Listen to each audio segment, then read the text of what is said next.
of Medallion Pools. Wayne's been building custom pools for over 30 years, bringing the highest quality materials and laborers to the marketplace.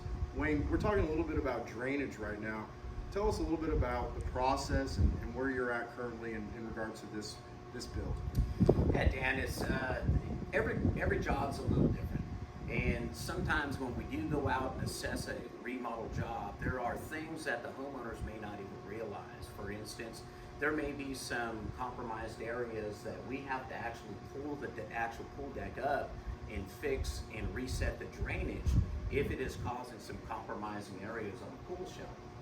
Once you get in there, we don't want to have something later down the road have issues because somebody went with the lowest price bidder, and we just want to make sure it's done properly. It's easier to fix it right the first time once we're in. And Wayne, have you ever seen issues where you've had to go out and fix another contractor's work? Yeah, we typically get at least a call a week. Pools shifting, pools cracked, delamination of pebble or interior. There's a host of problems that can occur on a pool remodel. It's very important to have a proper assessment when you're out there. And it does require a high level of skill to know what you're looking at and to assess an entire area.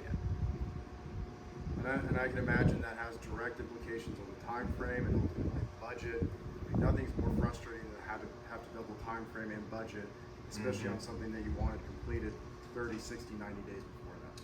Yeah, I mean, time frame is typically similar to a new pool. Most remodels can be done within a 90-day period. Sometimes it can be done faster, but typically 90 days is a good window.